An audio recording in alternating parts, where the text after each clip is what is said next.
was a tremendous speech by the president. A combination of laying out what he has accomplished, what the Republicans have accomplished across the board with respect to the economy, national security, providing opportunity for all Americans, and talking about what his vision is for the future and laying out a very hopeful and optimistic vision. And the guests that he brought really reminded all of us about what is best in America and what is best in all of us. It was a very moving speech. I've been to many states of the union, as have my colleagues, and this was among the very, very best. It was a really, really special speech. In stark contrast to that, Speaker Pelosi had a tantrum. She disgraced herself. She dishonored the House. She showed once again that she is an embarrassment, that she is unfit for office. And the American people are going to have an opportunity to make that decision to choose between two visions for the future of this country in November. The contrast couldn't be clearer. The difference between a president who has delivered on his promises, a president who's done what he said he was going to do, a president who has yielded an era of unmatched economic growth, who is rebuilding our military, who's keeping this nation safe, and a party that you saw last night so blinded by anger, so blinded by hatred of this president, that they wouldn't even applaud the most basic common things, common decency, applaud a young girl who's getting a scholarship to go to school, applaud, in some cases, some of them wouldn't even applaud the Tuskegee Airmen. It was a really disgraceful show, and I think that the speaker capped it all off at the end of the speech. But the American people deserve better. The American people are going to get better, and we feel very, very confident that come November they're going to make the right decision. And Speaker Pelosi's term as Speaker of the House will not go beyond this year. With that, I would like to turn things over to the gentleman from Louisiana, a member of the House Judiciary Committee, and someone who has been on the President's defense team over in the Senate to talk about what's happening in the Senate. Mr. Johnson from Louisiana. Thank you, Liz. Just one comment briefly about last night. The theme of the speech I thought was so appropriate, the great American comeback story. That's exactly what it is that we're celebrating. And I had an aisle seat last night and tapped the president on the shoulder on the way out and told him that I thought the speech was Reagan-esque. It was optimistic. It struck exactly the right tone, and I think it's exactly what the country needed. And as Liz said, by stark contrast, can I be honest with you and tell you I was just kind of brokenhearted, honestly. I was on the aisle on the left side of the chamber, so I was almost on the Democrat side because we had an overflow. And I was seated so close to my colleagues, and I have a lot of friends, we all do, on the Democrat side. And to me, to look out and see that there's so many Democrats in Congress today that are unwilling to stand for America, literally and figuratively. And it is just a very sad moment, I think, for the country. And Pelosi's antics were just the icing on the cake. And I think the American people see that for what it is, and there'll be a reckoning for it. Today, we will finally get the full acquittal of President Donald J. Trump of this impeachment charade, the sham. We've run out of ways to describe it, but I think the people back home see it for what it is, and I think the U.S. Senate does as well. We've been very pleased with how the defense team handled the case and put on the facts and the law, the evidence, which is all on the side of the president and always has been. And today, we expect a bipartisan acquittal. No one knows the final vote tally yet, but we expect that at least 2, maybe 3 Democrats will come across the aisle and do the right thing and vote to acquit the president. And as we've said all along, the lasting effect of this, if people say, what comes next, what does this mean for the future? The great concern that all of us have is the Pandora's box that's been opened, because the Democrats have decided for the first time in our history, remember, we're 243 years into this constitutional republic, this experiment in self-governance. The founders warned us, hey, that impeachment clause of the Constitution, Article 2, Section 4, is only to be very rarely used. And please, they warned us, in common parlance, what I would say today, please don't ever weaponize that impeachment provision. Because if you do that, it will put the country on a dark road. If you have a single-party impeachment that is used as a way to exact a political vendetta, that takes us down a very scary path. And that's where we are now. They have taken the very high burden for impeachment and trampled it underfoot. And so now every president from now on has to be looking over their shoulder to see if that trigger is going to be pulled on them. And that is what our ultimate concern is at the end of the day. But finally, we'll get behind this, we'll get beyond it, and I think the American people are ready for that. I'll turn it over to our whip, Steve Scalise. Thank you, Mike. Thanks for your leadership with all of our other colleagues that have been representing the president so well in this impeachment, this political vendetta that it clearly has been from the beginning. I'm glad it's going to finally end today, and it's going to end in acquittal. It'll be the only second time in our country's history where a majority of senators voted for acquittal because they recognize there was no crime. Every other impeachment started with a crime and then went through to see if it was removable. In this case, there was never a crime. There was the hope by Speaker Pelosi and all of the radical socialist Democrats who started this to try to find something. And they never did, and yet they still put the country through this. And it's a shame that they did it. There were so many really important issues that we could have come together on, things that the president talked about last night, like lowering prescription drug prices, where we came together, Republicans and Democrats, to pass a package of bills out of committee to lower drug prices, and it came out unanimously. The president would have signed that package, but the speaker won't bring those kind of bipartisan bills to the floor because she's been so fixated with her own power, with impeaching the president because she disagrees with the results of the 2016 election, and she's scared to death that this president will win again. And frankly, the president showed last night why he's got such a strong case to make to the nation to get reelected for another 4 years because of what he's done to deliver on the promises that he made in 2016, and now it's working for families across this country. The theme was the great American comeback, and the president gave this optimistic view of what's happening in the country, not for people in Washington and for their power, but how he's empowered people across this country, how he has fought for those forgotten men and women in this country who were left behind by Washington for so long. He's delivering for families who want a chance at the American dream, and that chance at the American dream has never been stronger for people all across this nation in every sector, whether it's the lowest unemployment for African Americans, for Hispanics, women-owned businesses are up. And what did the Democrats do? Do they applaud other people's success? No, they sit down. I thought it was so telling that when we're applauding the success of hard-working families across the country, they're sitting down if it doesn't mean government's not the reason that you're being successful. You're successful because you've actually gone and reached out for your own piece of the American dream. They don't applaud that. I thought it was disgraceful what Speaker Pelosi did last night to rip up the speech. It wasn't just President Trump's speech. It was the names of those military servicemen and women, people who have given their life for our country. She ripped their names up. The Tuskegee Airman, who was recognized as a general, she ripped his name up. The country was watching. It was unbecoming of a Speaker of the House to act that way. And if this is where their party is, I mean, look, they can't even count votes in an election. They're still literally trying to figure out, and maybe they already know, but the fact that they couldn't even get that right in Iowa. Look, their first bill, H.R. 1, tells you a lot about what their priorities are. When we were in the majority and Donald Trump was president, our first bill, our H.R. 1, number one priority, was the Tax Cuts and Jobs Act.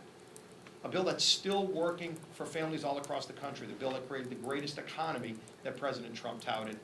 Do you know their H.R. 1 is a bill to federalize elections, to literally do for the country what they did on the Democrat side in Iowa, a party that's so incompetent they can't even create an app to count less than 200,000 votes. And so I think when you look at this contrast, the president had a great story to tell last night about America, not about power in Washington, but about how giving people their own ability to have the American dream is working for families across this country. And Speaker Pelosi showed why they are unfit to be in charge. It's why we're going to get the majority back with another 4 years of Donald Trump as our president. And leading our charge is our leader here in the House on the Republican side, Kevin McCarthy. I'd like to introduce him. Thanks, Steve. Good morning. Last night, what we heard was not a Republican or a Democrat speech. It was an American one. And when I sat and listened to it, just as I listened to others before, when there were things I agreed with, I stood. But when I watched the Democrats sit and talk about, the President spoke about what the hopes of America's dreams, but the comeback from this country, it wasn't balling. But I watched Nancy Pelosi tear up a speech. She cannot tear up the dreams of a 13-year-old great-grandson of Charles McGee, who watched his grandfather fight against all odds just because of the color of his skin to defend our nation and fly. But with a more perfect union, that he can dream of going to space. Or a soldier returning home to his family, defending our rights and our freedom.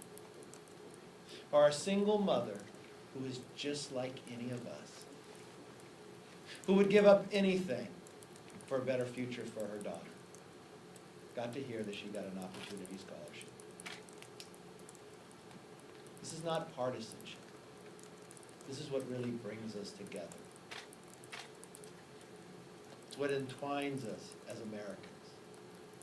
That tomorrow will be better than today. 3 years ago, we could not imagine that this economy would be this strong, that America would lead again. But could you only imagine what the next 30 years would be if we had a Congress that wasn't partisan, that actually worked for the best of what America could be? You know, when I sat and listened to the president, I never heard him one time mention impeachment. But when I listened to the Democrat rebuttal, that's where I heard the word. I guess it shows that the partisanship is really driven on one side. Today, the president will be acquitted for life. I hope the Democrats will finally end their desire to impeach this president. I know it's been what they craved the majority for, and what they spent and wasted their majority on. I hope they wake up today knowing that we can do better, that we can work for the next 100 years that this century will be ours. I want to take one moment, though. I want to thank Mike for joining us today, but more importantly, I want to thank Mike for his work when it came to the impeachment, for his work for being able to get the truth out. And as we end this nightmare today, let us pledge, whoever is in power in Congress, that we never weaponize impeachment again, sheerly for your politics and animosity that was displayed by the Speaker last night. Question? Yes, sir. If the president won't shake the speaker's hand and the speaker tears up the president's speech, are you okay with that going forward, or is there a remedy? I know the president doesn't drink. Is it time for a beer summit or something to put them together and end this, or are you okay with it? I don't think those two are the same. I don't even know if the president saw the speaker's hand. I saw him give her the paper, turn around, but to equate those two is fundamentally different. The speaker who was given an official document, who chose to tear up Charles McGee's great-grandson's dream, or a soldier returning home, I think if somebody needs to sit down and change, it comes to the speaker. And I think the actions of wasting a majority, the promise that she made to America, that they would be different. They look to govern together. They believe the minority should have a voice. We've seen none of that. Yes, I think the country is too divided right now. But for that same moment in time, you have a president just with if you look at one contrast, signing the United States-Mexico-Canada agreement with China, trying to bring Middle East, all the while, we had House managers on the other side working on impeachment. The only Democrats that had reserved seating were the House managers. That's what they wanted to highlight with their achievements, if there was a message to the American public of what a majority in the House with the Democrats were able to give. House managers. I think they need to have a wake-up call, yes. Yes, sir. Thank you. We understand from the Democratic Caucus that the Speaker told them this morning that she was looking for a page in the speech that didn't have a lie in it. And when she didn't find it, she tore up the page, which wound up being all the pages of the speech. What is your reaction to that? Was it a lie that a young mother, single mother, dreamt for her child to go to a better school? Was it a lie that a 13-year-old great-grandson dreamt of going to space because of what his great-grandfather was able to achieve in America? Was it a lie that the policies of a sanctuary city, that there were 4 brothers missing Rocky, their oldest brother? Was it a lie that this is the greatest economy we've watched in our lifetime? Was it a lie that this is a blue-collar boom? Or was the only lie that they had nothing to do with it, that they were so driven on impeachment, that that was their only agenda. The president never mentioned it. The president only talked about America, what we've been able to achieve and what we could achieve in the future. It's very sad that a person in that position, next in line to the presidency after the vice president, would, one, tear up a speech in a country that believes in the right of free speech, and in position as speaker to behave in that manner. I don't know of any other speaker that ever acted that way.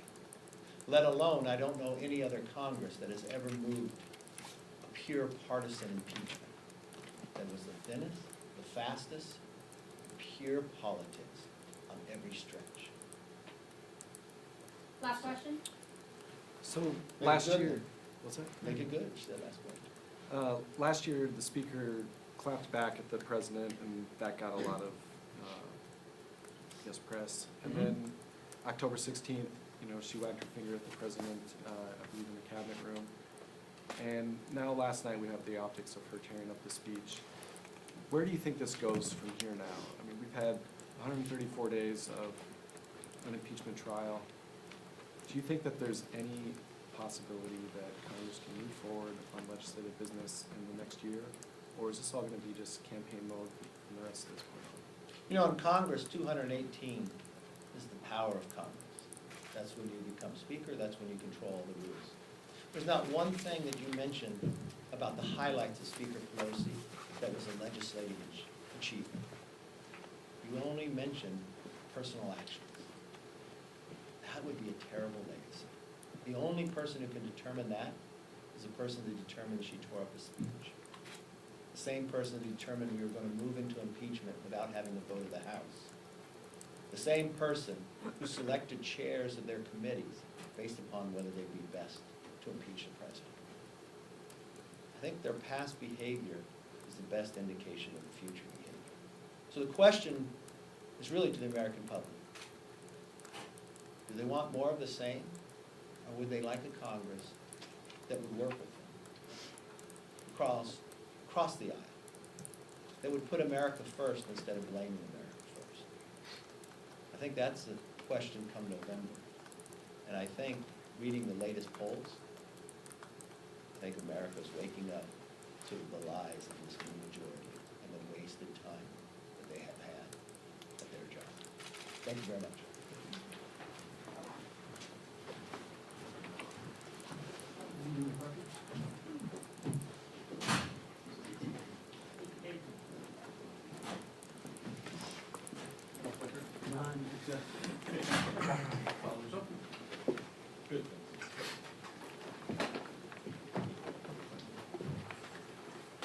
Get up back on the ladder? Can you get back up on the ladder? Good. No issue.